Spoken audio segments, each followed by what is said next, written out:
इसारा राना साहब, कहाँ तो हम ये सुनते थे कि ख्वाहिश है पीपल्स पार्टी की कि बिलावल भुट्टो जो हैं वो वजीर आज़म बने, और कहाँ अब हम देख रहे हैं कि कश्मीर उनके हाथ से निकल रहा है और वो शिकवे कर रहे हैं रियासत पाकिस्तान से कि आपको तो नून लीग ज़्यादा अजीज़ है, आपको तो पाकिस्तान का मुफाद भी अजीज़ नहीं है। खुद इसी सिस्टम का हिस्सा है, लेकिन इल्ज़ाम लगा रहे हैं फॉर्म 47 का कश्मीर में भी। अहमद सलमान साहब एक बड़े अच्छे शायर हैं। उनकी गजल के ना 3 शेर में आपको सुना जी।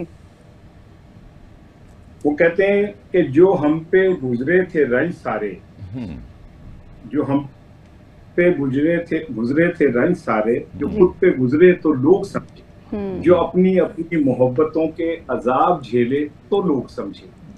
जरा न्याजी भाई जरा ये शेर सुनिएगा। कहते हैं जो ख्वाब थे ही चमेलियों से, जो ख्वाब थे ही चमेलियों से, सो सब ने हाकिम की बैयत कर ली। जो ख्वाब थे ही चमेलियों से, तो सब ने हाकिम की बैयत कर ली। फिर इस चमेली की ओर से जो सांप निकले तो लोग समझे। वो जिन दरख्तों की छाओं में से मुसाफिरों को उठा दिया था, बैन लगा दिया ना पीटीआई के ऊपर जी।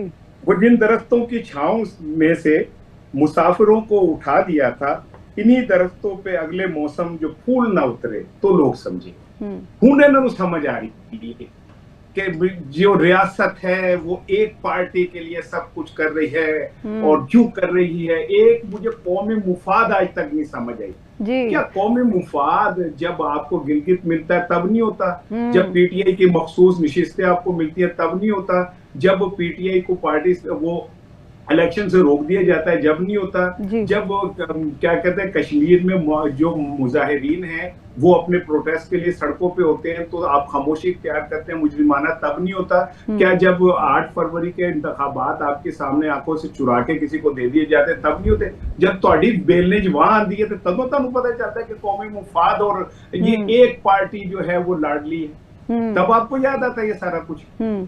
पीपल्स पार्टी के हाल वो है कि जो औरत का जबरी निकाह करा दिया जाए ना, वो अपने शोहर में कीड़े भी निकालेगी, डाकू है, शराबी है, जुआरी है, लेकिन माँ बाप की इज्जत के लिए ना खुला नहीं लेगी। और उसको माँ बाप ने कह के भेजोगा कि तेरी डोली गई है, वह तो तेरा डोला ही निकलेगा, तेरी लाश ही जाएगी वापस, उनको जिंदा वापस नहीं आ सकती।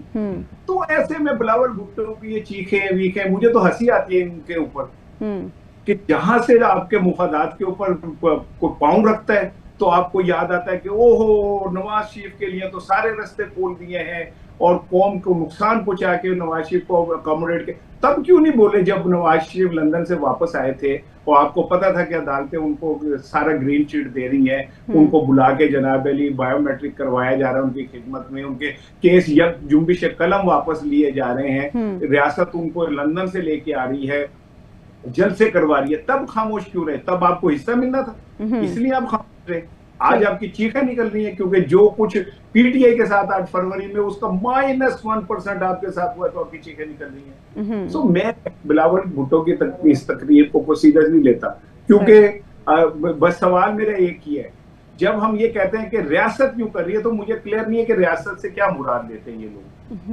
रियासत तो कंपोनेंट है बहुत सारे क्या नाम है इदारों का, जिसमें मुकन्नना है, जिसमें अदलिया स्टैब्लिशमेंट है, पार्लियामेंट है, ये सब है। तो मुझे नहीं पता कि वो क्या वो एक्चुअली ये मैं और आप ना ही बोले इसारा राना साहब तो अच्छा है, क्योंकि बिलावल साहब कह सकते हैं हम कुछ अर्ज करेंगे तो शिकायत होगी।